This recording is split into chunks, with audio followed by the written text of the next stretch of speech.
Naging kaabang-abang nga ang teaser kung saan ay isang ang babae na naman ang mapapanood sa Ang Batang Quiapo. At ito nga ay lumantad na si Barbie Imperial. Ang naging unang episode na kasama si Barbie Imperial sa nasabing serye ay talaga namang inabangan ng mga netizen.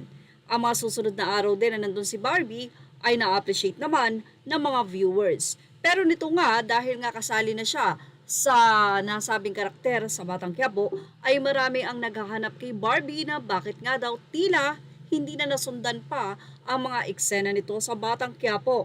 Ano nga daw ba ang nangyari?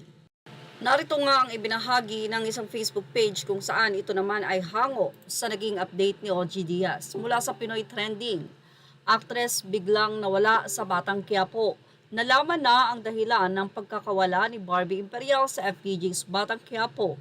At dahil nasa Italy siya, nandoon din siya habang nagtitiping naman si Richard Gutierrez at Daniel Padilla para sa kanilang bagong serye. Ayon sa ilang ulat, dapat sana ay may schedule si Barbie para sa taping, ngunit ito ay nakansila dahil wala siya sa bansa. Ito rin ay nabalitaan ni OG Diaz sa kanilang showbiz update vlog kasama sina Mama Loy at Tita Jegs na in-upload noong Lunes, September 23. Sa vlog, ipinakita ang isang video kung saan makakasama o magkasama sina Richard at Barbie, ngunit hindi kasama si Barbie sa incognito. Series ni na Richard at Daniel. Ayon kay OG, wala naman silang dinidenay tungkol sa relasyon nila na nagbigay liwanag sa estado ng kanilang samahan.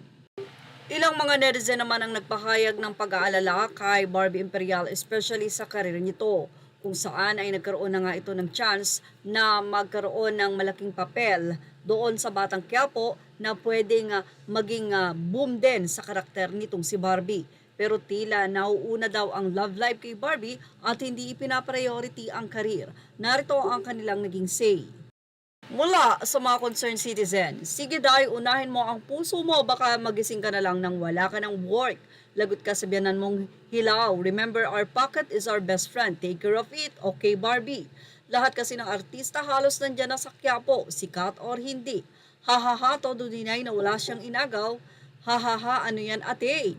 Nag-guard ka pa nga daw, tapos second choice na lang ang work.